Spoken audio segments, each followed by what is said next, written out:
mustajib amin ya Allah.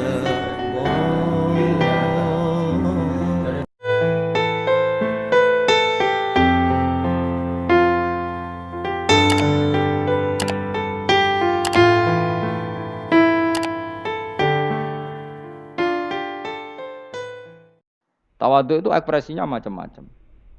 Boleh ada ya ulama yang ini cerita aja ya. Ada ulama yang mau dicucup, alasannya didik santri atau masyarakat biar hormat sama orang alim, itu ya benar.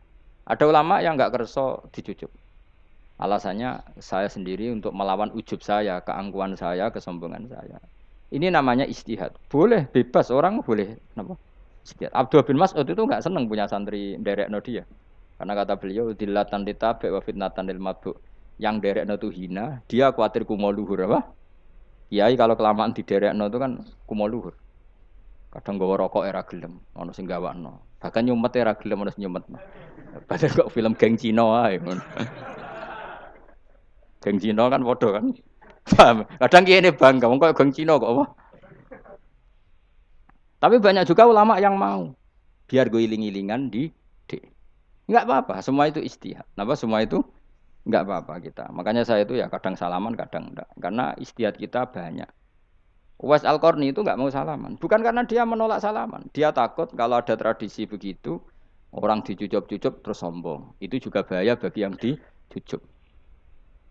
Tapi ya salaman tetap sunat. Kita tetap yakin salaman itu sunat. Karena mendidik anak atau masyarakat hormat sama orang alim.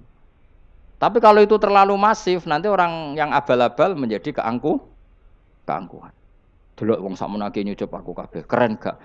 Keren apa nih? Soalnya jenengan ditakdir pun rokok aneh-aneh wae. Enggak ada yang keren di dunia. Yang keren adalah makanya Salman Al Farisi ketika dia sukses menaklukkan Persia, itu mau syukuran. Kata Salman Al Farisi, "Enggak, Jong.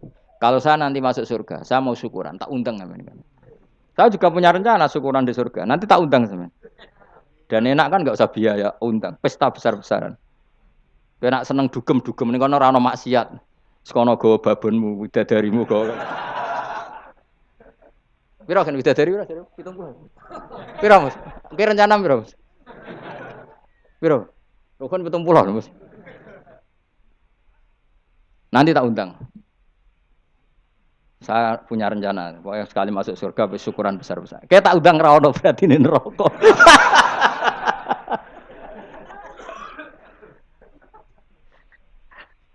Tapi nek ngundang aku ora ono beda kelas sembrono. Dataku ora ono ning kelas wargamu ora ono. Kata Salman Al Farisi gini, kamu ndak usah muji saya kan dia dipanggil ya Karim, kamu orang terhormat. Kata Salman Al Farisi, in dakhaltul jannah fa ana karim wa in dakhaltun nar fa ana laim. Jadi saking sopannya ashabu Rasulillah itu ada yang dipanggil ya Karim aja ndak mau. Tunggu Jung ya, panggilan itu sematkan saya nanti ketika saya masuk surga. Kalau saya masuk surga, fa'ana karim, saya berstatus orang mulia. Tapi nanti kalau saya masuk neraka, fa'ana laim, saya orang yang terhina. Jadi dulu ashabu Rasulullah seperti itu. Terus ada ulama yang melawan nafsunya macam-macam. Misalnya saya milih jarang ada sowanan, saya dapati senang banyak santri sowan. Tapi bukan karena benci, enggak. Karena saya takut sebagai orang yang sangat terhormat. Saya ngaji di mana-mana suka yang nggak usah pakai kursi, gue iling-ilingan kalau saya dan kamu setara. Saya sebenarnya bisa aja minta kursi tinggi koyok ketua MK. Banyak kan ngaji nih serapati ngalim tapi gue kursi ning dhuwur, santri ning ngisor guayane kok wong pinter-pinter. Jebule kitabe maknanan ben ra konangan. Sing rasa apa wong modus. Ya tapi tidak suudzon ya, tapi ya ono tenan paham. Tapi kalau saya cara berpikir sederhana, kita kan sama-sama umatur Rasulullah ya sudahlah hadin sawa. Lu andai kan kamu sanggup maca kitab ya gentenan ra masalah. Kadang ge maca aku ngrungokno, kadang aku maca enggak apa-apa. Nek ana sing wani. Tapi sekali salah tak lorot. Nah. Jadi dulu sahabat itu biasa. Ada yang cara ekspresi tawadhu kayak Uwais Al-Qarni enggak mau salaman karena takut dicucuk. Ada yang suka salaman karena mendidik. Banyak cara mereka melawan nafsunya sendiri. Melawan apa? Nafsunya. Istri saya itu dari keluarga pondok Jawa Timur. Itu dulu iskal sama saya, janggal. Karena anak saya kalau mau jajan itu saya tidur pun dibangunkan. Pak bangun, saya minta uang. Itu ya sampai sekarang begitu. Istri saya itu eskal, janggal. Karena janggal kan ada Jawa Timur sopan sekali sama orang tua. Tanya saya, karena dia keluarga orang terpelajar tanya, kenapa itu dibiarkan? Saya jawab saya, ya kalau tidak minta saya nanti minta mbak-mbak atau kangkang. Orang yang paling harus dingel-ngel anak itu orang tuanya. Sehingga yang paling harus diganggu anaknya ya orang tuanya. Sampai sekarang anak saya berani minta mandi saya, gendong saya. Kalau orang tuanya saja gak siap dingel-ngel, lalu apa kata dunia? Kan aneh. Nah, itu ajarannya bapak. Saya dulu bapak Sugeng tuh biasa jagoan sama bapak. Ya biasa misalnya saya supak kalau pengen mangan ya, cung tuku. Zaman itu pakai motor, pakai sepeda motor biasa sama bapak-bapak ke Pandangan. Saya sampai sekarang sama anak-anak saya akrab. Karena pikirannya orang tua saya dulu ajarannya yang paling berhak dingel-ngelo anak ya orang tua. Ini kan gak fair. Kita sebagai orang tuanya digugah gak terima, kon ngedusi gak terima, kon nyawi gak terima, orang lain disentak suruh nyawi. Dan orang lain itu pembantu hanya karena kamu gaji. Kamu gaji seberapa? Hubungan anak dengan pembantu itu kan karena uang. Kamu ingin berbasis hubungan hanya karena itu goblok sekali. Hanya istri saya nerima. Jadi ini bukan berarti saya bikin konsep begitu ya. Ini cerita saja. Banyak guru-guru kita termasuk orang tua saya kalau ngajarkan gitu. Tapi ya tentu ada orang yang ngajarkan anak oleh gugah wong tuane pas turu. Ya kalau pas turu ada alternatif ibunya nggak apa-apa. Kalau nggak ada, ibunya juga nggak ada. Terus alternatifnya orang lain kan buruk sekali. Kalau alternatifnya orang apa? Lain.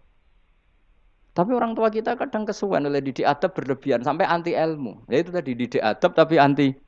Ojo gugah wong tuamu, wong turu ojo digugah. Akhirnya nyon sewu minta tonggo, pernah bulik bude yang kadang nyon sewu mereka sendiri susah kan, nggak punya uang kan terjadi kacau. Demi adab tapi menghilangkan ilmu. Tidak boleh. Nomor satu itu ilmu baru adab.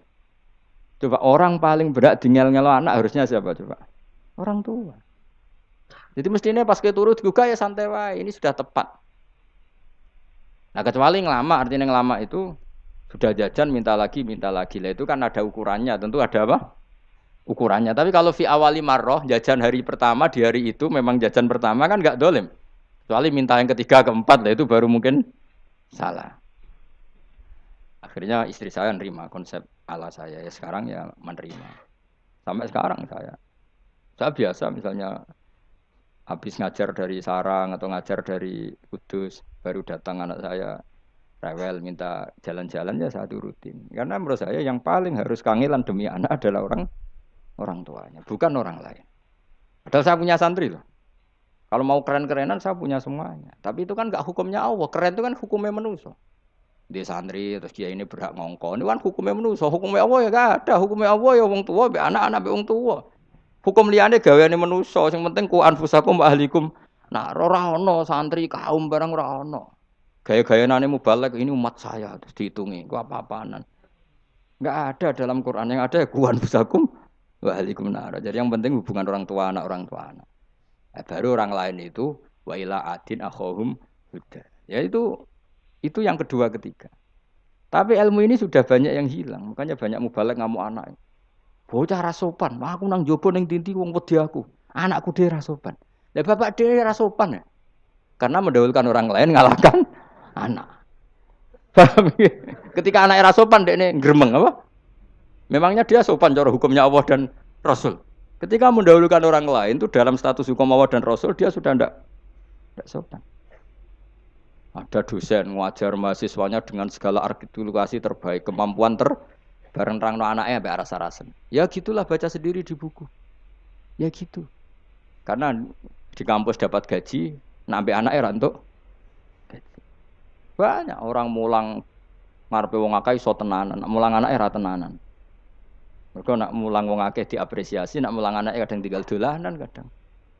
Itu tidak benar, tidak seperti itu Islam mengajarkan. Islam mengajarkan nomor satu ku anfusakum wa ahlikum, jaga diri kamu dan keluarga. Makanya Rasulullah itu ngajari sholat Hasan Husain diajarin sendiri cucunya, diajak ke masjid diajarin. Meskipun jadi hak-haknya sebagai seorang anak, numpaki Nabi ya dibiarkan, tapi diajari kebaikan diajarin sendiri. Sampai Said Hasan umur 8 tahun sudah menjadi rawi hadis karena memang diajari sendiri oleh siapa Rasulullah. Kayak apa? Kalau sekarang enggak kiai cilik anak di pasrano candalem terus enggak mau tahu. Juga sidik itu pasrano pembantu. Bareng anaknya akhlaknya kayak pembantu ngamuk. Memangnya yang bikin itu siapa? Yang memulai siapa? Nah, hukum-hukum begini itu harus kita mulai tegakkan. Ya kayak dipanggil ya Karim. Kita termuliakan tuh sampai berapa? Banyak kan dulu orang mobil aja dibukakan, dia boleh kecekel KPK. Pas mulya, masya Allah, buka mobil ya ora tahu. Ngerti-ngerti cekel KPK. Kayak sama. Neng dunia susah-susah sebenarnya rokok kan rugi, bener. Makanya saya ngikuti madhab Salman Al Farisi. Saya sudah niat syukuran besar-besaran tak jamin, tak undang teman. Tapi daripada saman konangan nggak di situ, mendingan ndak ya. Karena kalau ada undangan nanti kelihatan siapa yang di dalam dan siapa yang di luar. Nggak usah ya, nggak usah. Subhanallahi wa bihamdihi adada khalqihi wa ridha nafsihi wa zinata arsyihi wa kalimatih. Subhanallahi wa bihamdihi adada khalqihi wa ridha nafsihi wa zinata arsyihi wa kalimatih. Subhanallahi wa bihamdihi adada khalqihi wa ridha nafsihi wa zinata arsyihi wa kalimatih. Subhanallahi wa bihamdihi adada khalqihi wa ridha nafsihi wa zinata arsyihi wa kalimatih.